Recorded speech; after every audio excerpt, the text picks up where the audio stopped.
আমি সূরা আলে ইমরানের ২৬ নম্বর আয়াত তেলাওয়াত করেছি। কয় নম্বর আয়াত? কথা বলতে হবে আমার সাথে। কয় নম্বর আয়াত? ২৬ নম্বর আয়াত আমি তেলাওয়াত করেছি। এই সূরাটি পবিত্র কোরআনের ৩ নম্বর সূরা। কয় নম্বর সূরা? ৩ নম্বর। আয়াত কত? ২৬। আয়াতের সরল অনুবাদ হলো, আল্লাহ তাআলা বিশ্ব নবীকে বলছেন, ও নবী, আপনি বলে দিন তামাম রাজত্বের রাজা কে? যদি বলেন তামাম রাজত্বের রাজা কে? তিনি যাকে ইচ্ছা করেন রাজত্বের রাজা বানান প্রতিনিধি হিসেবে, যাকে ইচ্ছে করেন রাজত্বের ক্ষমতা কেড়ে নিয়ে ৪৫ মিনিট সময় দিয়ে এদেশের জমিন থেকে হেলিকপ্টারে তুলে অন্যের জমিনে নিয়ে গিয়ে ফেলতে পারে। অত ইজ্জু মান তাশা অত দিল্লু মান তাশা। তিনি যাকে ইচ্ছে করেন সম্মান দান করেন। কিছুদিন আগেও মিডিয়ার সামনে কত আস্ফালন, কত অহংকার, কত তাকাব্বুরি নিয়ে এক শ্রেণীর জাতিরা কথা বলেছে।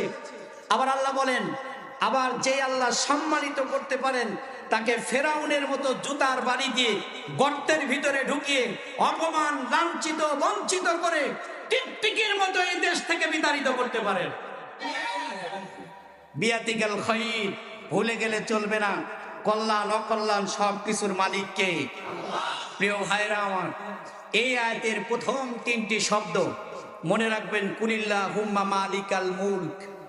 এই রাজত্বের মালিক একমাত্র কে? এই আয়াতের ছোট্ট করে আমি তাফসীর করে আমার আলোচনা শেষ করব। প্রিয় ভাইরা আমার, এই আয়াতের তাফসীর আমার সামনে যারা বসা রয়েছেন, আমার ডানে যারা দাঁড়িয়ে রয়েছেন, পর্দার আড়ালের মা বোনেরা যারা রয়েছেন, প্রতি ওয়াক্ত নামাজে প্রতি রাকাতে দাঁড়িয়ে প্রত্যেকটি মানুষ আল্লাহ রাব্বুল আলামিন যে তামাম রাজত্বের মালিক এটা ঘোষণা করে, কিন্তু মুসলমান সেটা অনুভূত করতে পারে না। বান্দা যায় নামাজে দাঁড়িয়ে গেল, দাঁড়িয়ে গিয়ে আল্লাহর সামনে কাকুতি মিনতি করে রব্বুল আলামিনের কাছে বললেন, সকল প্রশংসা আদায় করে নিলেন। সবাই আমার সাথে পড়ি, আলহামদুলিল্লাহি রাব্বিল আলামিন। আমি ঘোষণা করলাম, আমি প্রশংসা আদায় করলাম ওই রবের, ওই মালিকের, যিনি হলেন সমগ্র বিশ্বের মালিক। বলি সুবহানাল্লাহ। তাহলে কুলিল্লাহুম্মা মালিকাল মুলক, রাজত্বের মালিক কে? যারা বলেন রাজত্বের মালিক কে? আমিও ঘোষণা করলাম নামাজের ভিতরে যে এই রাজত্বের মালিক একমাত্র কে? আল্লাহ। আমি তাকে রব মেনে নিলাম।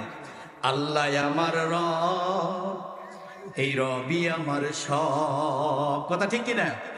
আল্লাহ, সবাই বলি, আল্লাহ আমার রব, এই রবই আমার সব।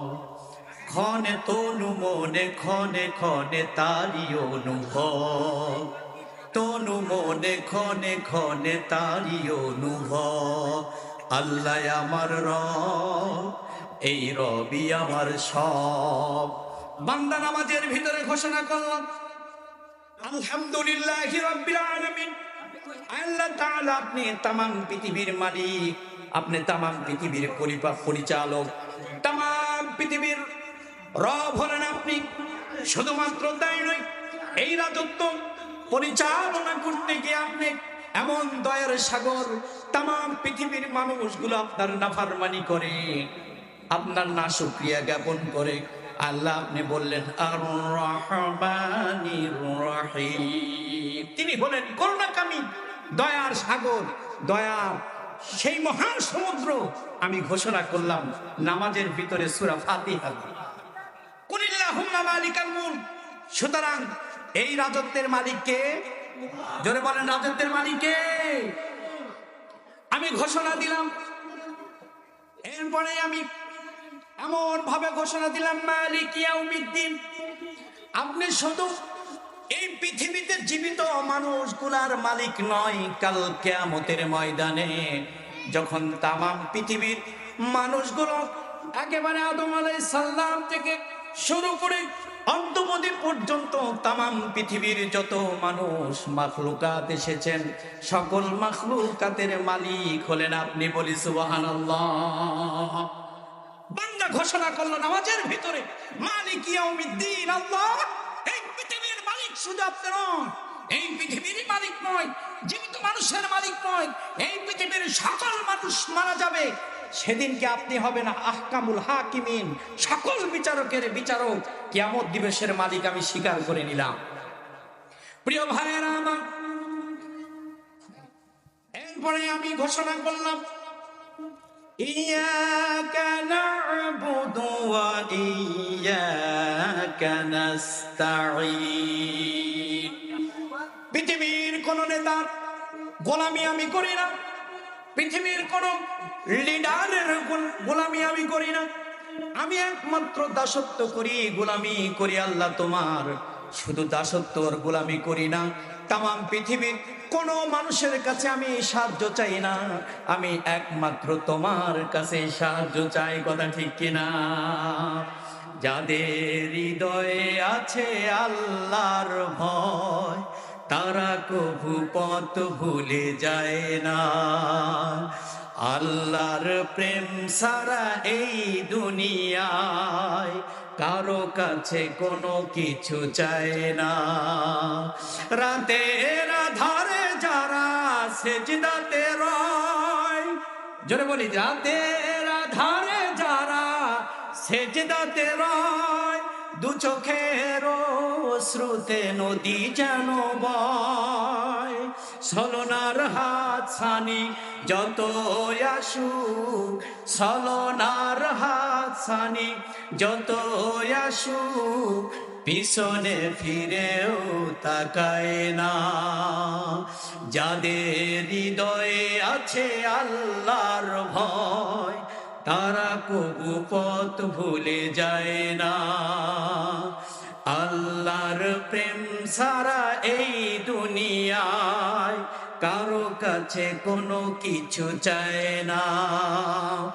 বান্দা আল্লাহর কাছে বললেন আমাদের ভিতরে ইয়াকা না'বুদু ওয়া ইয়াকা নাস্তাঈন, আল্লাহ তাআলা একমাত্র দাসত্ব করি আপনার, একমাত্র গোলামি করি আপনার, আর পৃথিবীর কোন নেতার কাছে কোনো সাহায্য চাই না। আল্লাহ একমাত্র আপনার কাছেই সাহায্য কামনা করি। বলি আমিন। প্রিয় ভাইয়েরা আমার, শুধুমাত্র তাই নয়, বান্দা এই সূরাতুল ফাতিহার শেষের 3 আয়াত দিয়ে আল্লাহর কাছে দোয়া করলেন, আল্লাহ আপনি আমারে এমন পথ দেখান, সহজ সরল পথ। যখন কখনো যদি আমি বাঁকা পথে চলে যাই, বক্র পথে চলে যাই, আল্লাহ আপনি দয়ার রহমতের সরল সহজ পথ যেটা আছে আপনার কাছে, আমারে আপনি ওই পথটি দেখাবেন। বলি আমি যদি কখনো পথ ভুলে যাই, হাত ছানি দিয়ে কাছে নিও, মমতার বন্ধনে আমায় বেঁধে সব ভুল ক্ষমা করে দিও। সবাই বলি, আমি যদি কখনো পথ ভুলে যাই, হাত ছানি দিয়ে কাছে নিও, মমতার বন্ধনে আমায় বেঁধে সব ভুল ক্ষমা করে দিও। বলি আমি এই ঘোষণা দিলাম সূরা ফাতিহার মাধ্যমে, আল্লাহ রাব্বুল আলামিন আমাকে সহজ সরল সঠিক পথটা দেখাও। সুতরাং তুমি রব, তুমি মালিক, এই পৃথিবীর আর কেউ মালিক নয়। তুমি ঘোষণা করেছো কুলিল্লাহুম্মা মালিকাল মুলক। হে রাসূল আপনি বলে দিন, এই রাজত্বের ক্ষমতার মালিক যদি কেউ হয়, সেটা হলো একমাত্র আল্লাহ তাআলা। বলি সুবহানাল্লাহ। সুতরাং প্রিয় ভাইরা আমার, এই রাজত্বের মালিক যে আল্লাহ, এই কথাটা আমরা ভুলে যাই। আল্লাহ রাব্বুল আলামিন সুন্দরভাবে এই রাজত্বের মালিক কে হবে, এই রাজত্বের ক্ষমতা কার হাতে থাকবে, এত সুন্দর করে একটা আয়াত একটি চিত্র, একটি মানচিত্র পবিত্র কোরআনের ভিতরে আল্লাহ রাব্বুল আলামিন সুন্দর করে অঙ্কন করেছেন। আমরা সবাই শুনতে রাজি আছি ভাই? শুনতে রাজি আছি ইনশাআল্লাহ? সেই আয়াতের নাম হচ্ছে আয়াতুল কুরসি। আয়াতের নাম কি? আয়াতুল কুরসি। সূরাতুল বাকারা 255 নম্বর আয়াত। আয়াতের নাম হচ্ছে আয়াতুল কুরসি। আমি বলেছি কুলিল্লাহুম্মা মালিকাল মুলক, সকল ক্ষমতার মালিক আল্লাহ। এই কথাটা আল্লাহ আয়াতুল কুরসির ভিতরে সুস্পষ্ট করে বান্দার জন্য বোঝার জন্য সহজ করে দিয়েছেন। আল্লাহ রাব্বুল আলামিন এই আয়াতকে আয়াতুল কুরসি কেন বললেন, এর কারণ কি? এই আয়াতের আয়াতুল কুরসি, কুরসি শব্দের অর্থ হচ্ছে চেয়ার। কুরসি শব্দের অর্থ কি? জোরে বলেন, কুরসি শব্দের অর্থ কি? চেয়ার। তো এই আয়াতের নাম কেন চেয়ারের আয়াত হলো? কারণ কি? কারণ হলো এই চেয়ারের মূল্য সবচাইতে বেশি। এই চেয়ারে যে বসবে তার ক্ষমতা বেশি। আমি যদি পিছনের নিচে বসি, আমাকে কেউ বলবে না এটা কোথার থেকে আসছে। যখন আমি এই চেয়ারে আছি তখন আমার সম্মান বেড়ে গেছে। কথা ঠিক কিনা প্রিয় ভাইয়েরা আমার? সুতরাং এই চেয়ার যে বসে, এই চেয়ারে যিনি বসতে পারবেন, সুতরাং ক্ষমতা হবে তার, ক্ষমতা হবে তার। চেয়ার যার, ক্ষমতা তার। আল্লাহ বললেন, ও বান্দা, আমি এই আয়াতকে আয়াতুল কুরসি নামকরণ করেছি এই জন্য যে চেয়ার আমার, আর এই রাজত্বের রাজাও হলো আল্লাহ। কথা ঠিক কিনা? আল্লাহ কি বলছেন? আল্লাহ রাব্বুল আলামিন বলেন, আল্লাহু লা ইলাহা ইল্লা হুয়াল হাইয়ুল কাইয়্যুম। তিনি এমন মালিক, আল্লাহু লা ইলাহা ইল্লা হুয়া, তিনি ছাড়া আর কোনো ইলাহা নেই। এই কথাটা আল্লাহ নবী সাল্লাল্লাহু আলাইহি ওয়াসাল্লাম যখন মক্কা থেকে মদিনায় হিজরত করলেন, হিজরত করার পরে একটি সার্বভৌম রাজত্ব প্রতিষ্ঠা করলেন, একটা রাষ্ট্র প্রতিষ্ঠা করলেন। আর সেই রাষ্ট্রের নিরঙ্কুশ ক্ষমতার দায়িত্ব দিলেন কার উপরে? জোরে বলে, নিরঙ্কুশ ক্ষমতার দায়িত্ব দিলেন কার উপরে? এই নিরঙ্কুশ ক্ষমতা দেওয়ার মাধ্যমে আল্লাহর নবী মদিনাতে একটা কল্যাণকামী রাষ্ট্র প্রতিষ্ঠা করতে পেরেছিলেন। কথা ঠিক কিনা? সুতরাং যদি একটা রাষ্ট্রের নিরঙ্কুশ ক্ষমতা যদি আল্লাহকে দেওয়া হয়, সেই রাষ্ট্রের উপরে রহমত দেওয়ার মালিক কে? কিন্তু আমার রাষ্ট্রে নিরঙ্কুশ ক্ষমতার মালিক হচ্ছে জনগণ। নিরঙ্কুশ ক্ষমতার মালিক কে? জনগণ। অথচ আল্লাহ বলছেন, নিরঙ্কুশ ক্ষমতার মালিক যদি কেউ থেকে থাকে, তাহলে একমাত্র হকদার হচ্ছে কে? আল্লাহ। এই কথার সাথে আমার দেশের এই মূলনীতির সাথে আল্লাহর দেওয়া এই আয়াতের মূলনীতি সাংঘর্ষিক। আল্লাহর দেওয়া আয়াতের সাথে যেটা সাংঘর্ষিক হবে, সেই জমিনে যতই নামাজ পড়ি, যতই হজ করি, যতই যাকাত দেই, যতই ভালো কথা করি, যতই আলেম ওলামা আসো, সেই জমিনে কখনো হেদায়েত আসতে পারে না, রহমত আসতে পারে না, করুণা আসতে পারে না, কল্যাণ আসতে পারে না। আল্লাহর দেওয়া বিধানটাকে যতক্ষণ আল্লাহর জমিনে বাস্তবায়ন না করা হবে, এই চেয়ারের ক্ষমতা যদি আল্লাহকে না দেওয়া হয়, তাহলে এই চেয়ার নিয়ে সারা জীবন টানাটানি হবে। আর অনেকেই এসে জুতার বাড়ি খেয়ে অপমান অপদস্থ হয়ে চেয়ার থেকে বঞ্চিত হয়ে এদেশ থেকে পালাতে হবে। ক্ষমতা থাকবে একমাত্র কার? সুতরাং প্রিয় ভাইয়েরা আমার, যার হাতে ক্ষমতা থাকবে তিনি তো মারা গেলে চলবে না, তিনাকে জীবিত থাকতেই হবে। কিন্তু আদম আলাইহিস সালাম থেকে শুরু করে আজ পর্যন্ত যত মানুষ এসেছে, কেউ বুকে হাত দিয়ে বলতে পারবে না আমি আদমের থেকে জন্মগ্রহণ করে বেঁচে আছি। এই কথা কেউ বলতে পারবে? কেউ বলতে পারবে না। অথচ যিনি এই চেয়ারের মালিক হবেন, রাজত্বের মালিক হবেন, ক্ষমতাবান হবেন, তিনি হবেন চিরঞ্জীব। আগে ছিলেন, এখন আছেন, ভবিষ্যতে থাকবেন। এটা একমাত্র কে পারবেন? একমাত্র এর দাবিদার কে? আল্লাহ বলছেন আল হাইয়ুল কাইয়্যুম, তিনি হবেন চিরঞ্জীব, চিরস্থায়ী। বলি সুবহানাল্লাহ বিহামদিহি। ভাইরা আমার, সুতরাং যিনি এই নিরঙ্কুশ ক্ষমতার মালিক হবেন, তিনি কি ঘুমালে চলবে? জলে বলেন, ঘুমালে চলবে? অথবা মানুষের মনে প্রশ্ন জাগতেই পারে যে যখন তিনি ঘুমান, এই ক্ষমতা কার কাছে দিয়ে যান? জাগে কি জাগে না? তিনি ঘোষণা করে দিলেন যিনি নিরঙ্কুশ ক্ষমতার মালিক হবেন, রাজত্বের রাজা হবেন, তাকে ঘুম তো দূরে থাক, তন্ডাও স্পর্শ করবে না, বলি সুবহানাল্লাহি ওয়া বিহামদিহি। প্রিয় ভাইরা আমার, এদেশের নেতা নেত্রীরা এসেছিলেন বিগত দিনে, তার আমলা কামলা হামলারা তারা ঘোষণা করেছিল আমার নেত্রী সারা রাত ধরে তাহাজ্জুদ পড়ে।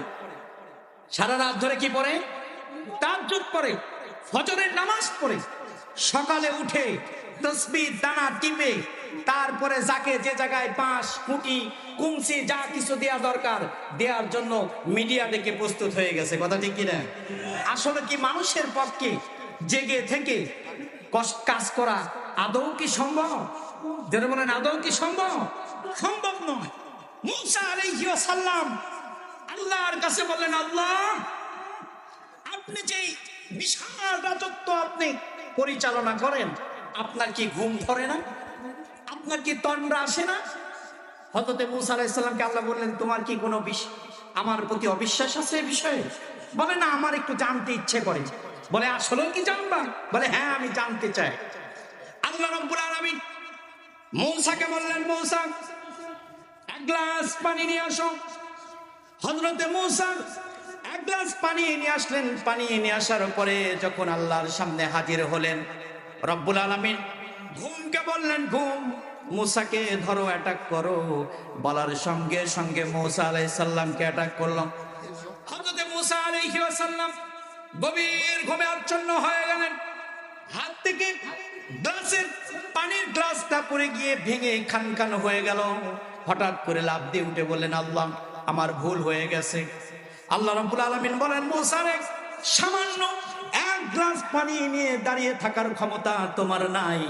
আর এই বিশাল আসমান জমিন, সূর্য তার গতিপথে চলে, চন্দ্র তার কক্ষপথে চলে, তারকাগুলো তার কক্ষপথে চলে, তামাম পৃথিবীর মানুষগুলা রিজিকের ব্যবস্থা আমি করি।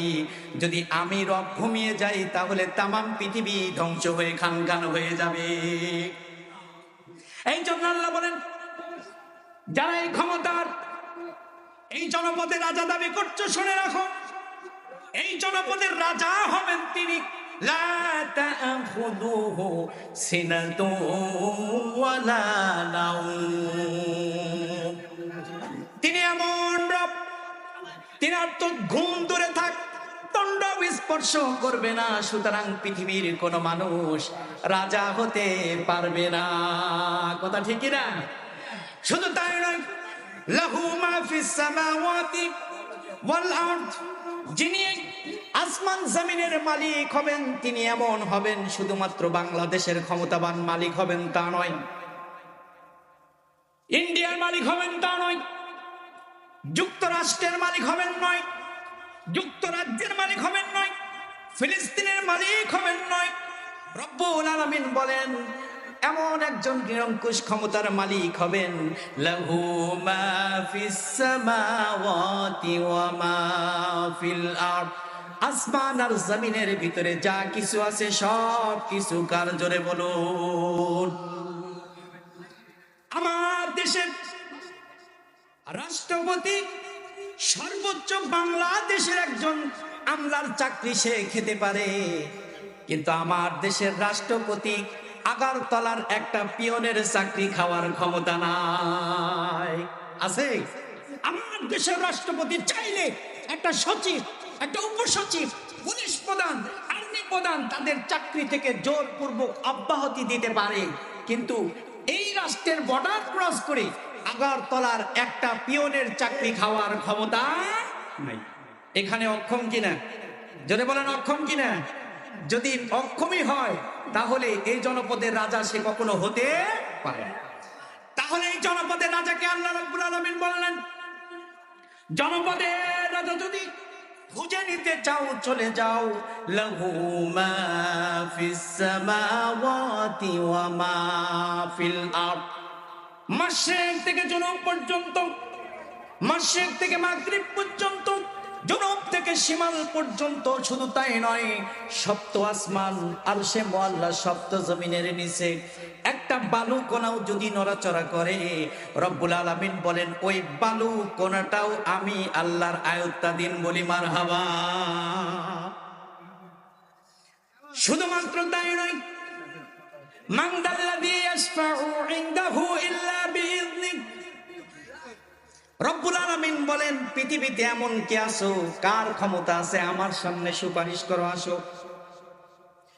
পৃথিবীর প্রধানমন্ত্রীকে যদি গাড়ির ড্রাইভার বলে আমার সুপারিশ রাখতে হবে, প্রধানমন্ত্রী রাখতে বাধ্য কিনা? বিগত দিনের প্রধানমন্ত্রীর গাড়ির ড্রাইভারের কয়শো কোটি টাকা ছিল? 400 কোটি টাকার মালিক। বেটা কোথার থেকে 400 কোটি টাকার মালিক হয়েছে? এর কারণ কি? সত্য কথা বলতে শুনে নেন, আমার মতো সাধারণ মানুষ, তাদের বাবারা নিরীহ মানুষ, সন্তানটা চাকরির জন্য গিয়েছে, বলছে বাবা তুমি পিয়নের চাকরি করো, মনে হয় তুমি সচিবের অবস্থা না জানি পিয়নের ভিতরে কি আছে, আমার সন্তানটার একটা পিয়নের চাকরি যদি দাও। ডিমান্ড করে বসেছে 20 লাখ। কয় লাখ?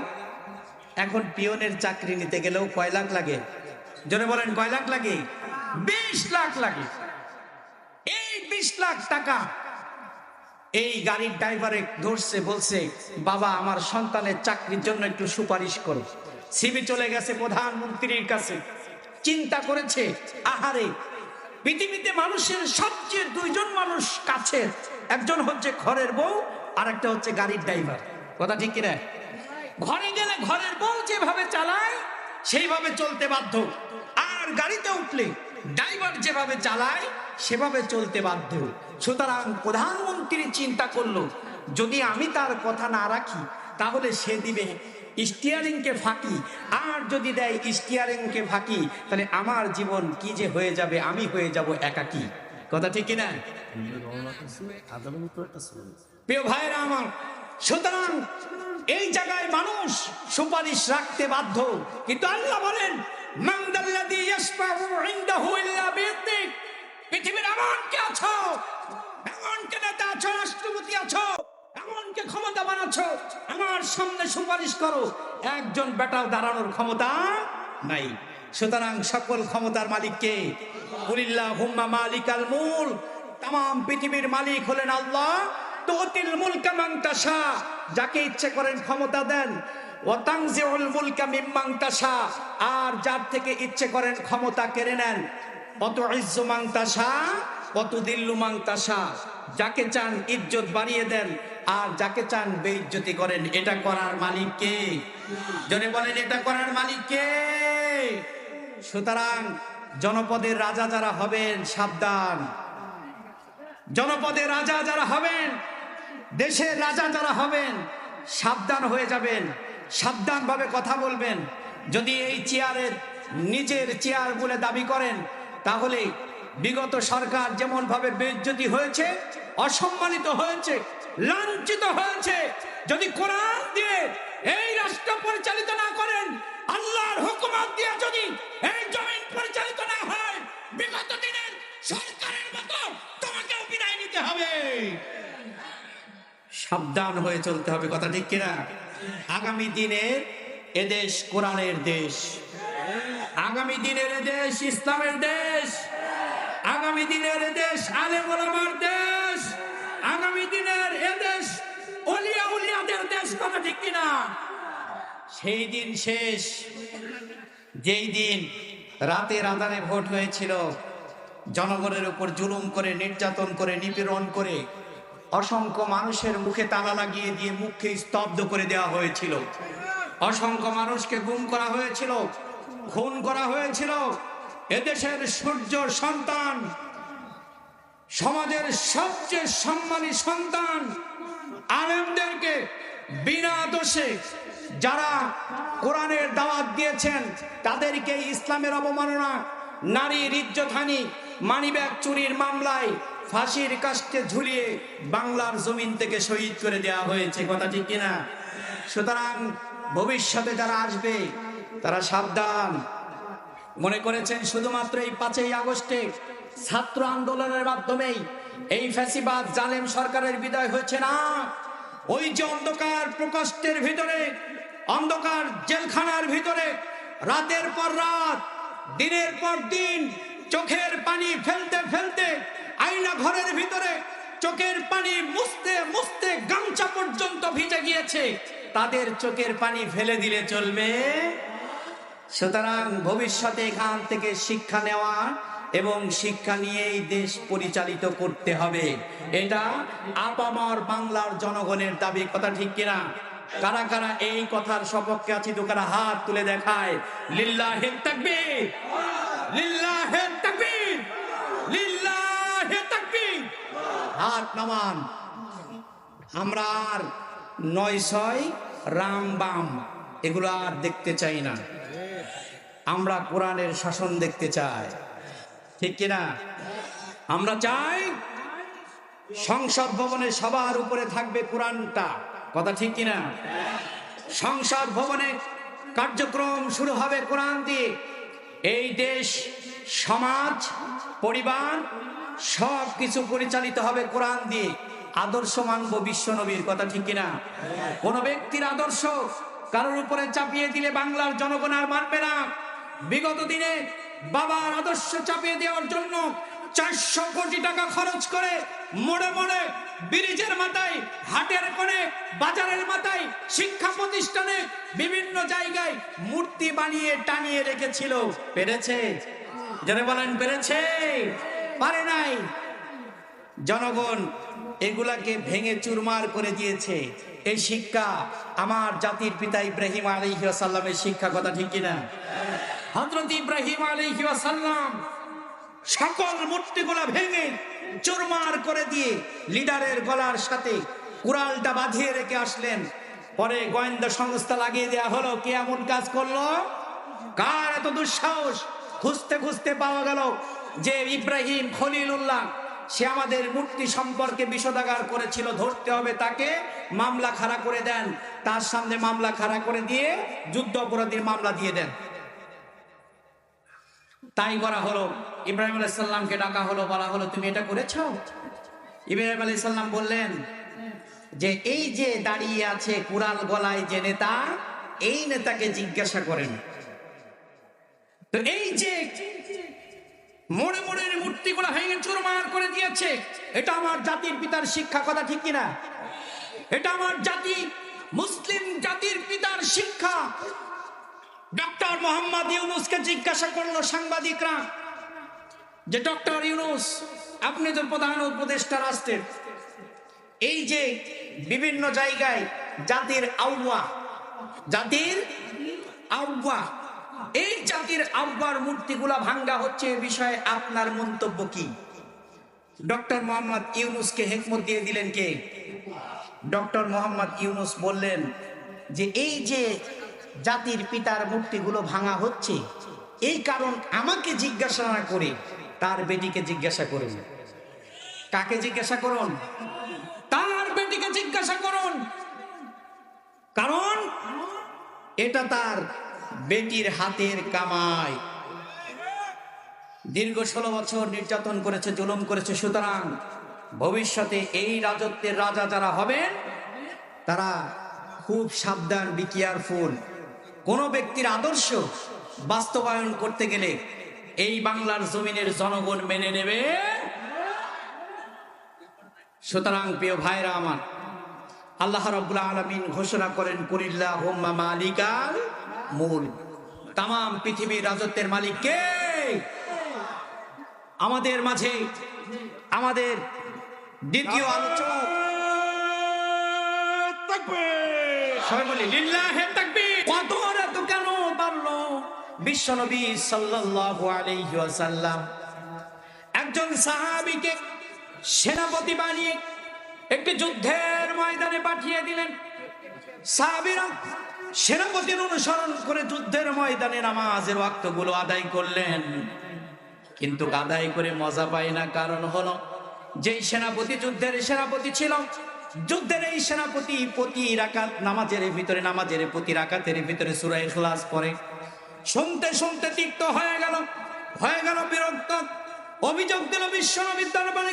যুদ্ধ থেকে ফিরে এসে বিশ্বনবীর কাছে বললেন, ইয়া রাসূলুল্লাহ, ইয়া হাবিবাল্লাহ, যেই সেনাপতি আপনি বানিয়েছেন, নামাজ যত ওয়াক্ত পড়িয়েছেন, যত রাকাত নামাজ পড়িয়েছেন, প্রতি রাকাত নামাজে সূরা ইখলাস পাঠ করেছেন, এটা নিয়ে আমরা বিরক্ত হলাম। বিশ্বনবী বললেন, ঠিক আছে, যেই সাহাবীকে আমি সেনাপতি বানালাম সেই সাহাবীর কাছে গিয়ে প্রশ্ন করো কেন করেছে।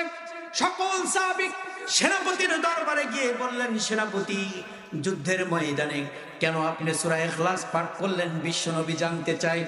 সেনাপতি উত্তর দিলেন, আল্লাহর নবীর সাহাবীরা শুনে রাখো, আমি কেন যুদ্ধের ময়দানে সূরা ইখলাস পড়লাম, কারণ হলো একটাই, যে এই সূরা ইখলাসের ভিতরে আল্লাহ রাব্বুল আলামিনের নিরঙ্কুশ ক্ষমতার দাবিদার করা হয়েছে। বলি মারহাবা। নিরঙ্কুশ ক্ষমতার ঘোষণা করা হয়েছে এই সূরা ইখলাসের ভিতরে। আমার কাছে বড় ভালো লাগে, আমি বড় ভালোবাসি, এই জন্য করেছি তেলাওয়াত। সাহাবীরা এসে বিশ্বনবীর কাছে বললেন, ইয়া রাসূলুল্লাহ, ইয়া হাবিবাল্লাহ, আপনার সাহাবীরা কি এই সূরাটা এই জন্য তেলাওয়াত করে বড় বেশি ভালোবাসে? আল্লাহর নবী বললেন, সাহাবীরা ঘোষণা দাও, সে যে আল্লাহ মুহাব্বত করে ভালোবেসে এই সূরা ইখলাস পাঠ করলো, আল্লাহ রাব্বুল আলামিন এই সূরা ইখলাস তেলাওয়াত করার কারণে ওই সাহাবীকেও সবচেয়ে বেশি ভালোবাসে। বলি মারহাবা। সুতরাং এই সূরার মর্যাদা একটাই, ওই যে কুলিল্লাহুম্মা মালিকাল মুলক, সকল রাজত্বের মালিক কে? জোরে বলেন, সকল রাজত্বের মালিক কে? কি বললেন শুনে? ঘোষণা দিয়ে দিলেন, কুল হুয়াল্লাহু আহাদুনিল্লাহুস সামাদ লাম ইয়ালিদ ওয়া লাম ইউলাদ ওয়া লাম ইয়াকুল লাহু কুফুয়ান আহাদ। বিশ্বনবীকে বললেন, বিশ্বনবী বলে দিন, আল্লাহু আহাদ, আমার আল্লাহ এক, তার কোনো অংশীদারিত্ব নেই, তার কোনো প্রতিপক্ষ নেই, তিনি হলেন একক আল্লাহ। শুধুমাত্র তাই নয়, পৃথিবীর কোনো মানুষ ক্ষমতাবান হতে গেলে তার একটা বৈশিষ্ট্য থাকতে হবে। নিরঙ্কুশ ক্ষমতাবান যদি হতে যায়, একটা বৈশিষ্ট্য থাকতে হবে, সে গর্ভধারণ করতে পারবে না, অথবা কারোর থেকে জন্মগ্রহণ করতেও পারবে না। আল্লাহ রাব্বুল আলামিন নিজের একত্ববাদের ঘোষণা দিলেন, লাম ইয়ালিদ ওয়া লাম ইউলাদ।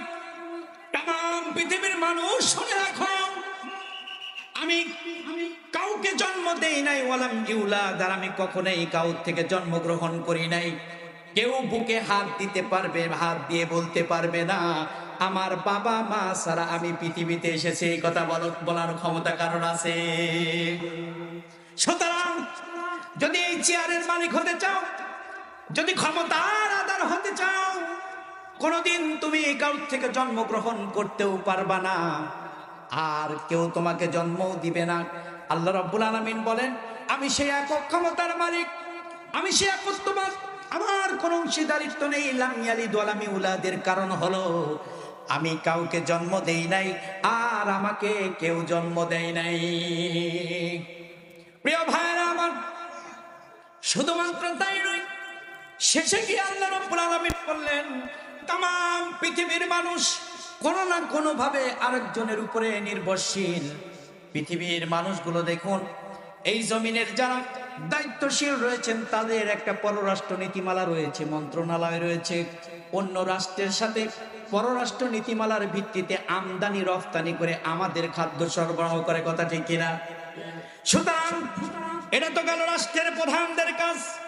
আপনি আপনার ঘরে স্ত্রী ছাড়া চলতে পারেন না, সন্তান পিতা ছাড়া চলতে পারে না, একে আরেকজনের প্রতি মুকাফেক্কি সম্পর্ক হয়ে যায়। মুকাফেক্কি হয়ে গেল, আল্লাহ রাব্বুল আলামিন বলেন, বান্দারে, যে মুকাফেক্কি হবে সে কখনো চেয়ারের ক্ষমতার মালিক হবে না। ওয়ালাম ইয়াকুল লাহু কুফুয়ান আহাদ, তার সমকক্ষ কেউ নয়। সুতরাং তিনি হলেন সকল ক্ষমতার আধার, কথা ঠিক কিনা? সুতরাং আগামী দিনে এই চেয়ারের দায়িত্ব আমরা তাকেই দিব, এই ক্ষমতার দায়িত্ব তাকেই দিব যিনি উপর আল্লাহর ক্ষমতা আল্লাহর জমিনে বাস্তবায়ন করতে চাই, কথা ঠিক কিনা? কুলিল্লাহুম্মা মালিকাল মুলক, সকল ক্ষমতার মালিক হলেন আল্লাহ। সুতরাং সকল ভাইয়ের কাছে আজকে আহ্বান করে যাই, আগামী দিনে যদি কাউকে ক্ষমতায় আনতেই চাই, কোরআনের যারা অনুসরণ করবে, হাদিসের অনুসরণ করবে, আল্লাহর জমিনে আল্লাহর দ্বীন প্রতিষ্ঠার আন্দোলনে শরীক হবে, তাদের পক্ষে আছে, কথা ঠিক কিনা? লিল্লাহি তাকবীর।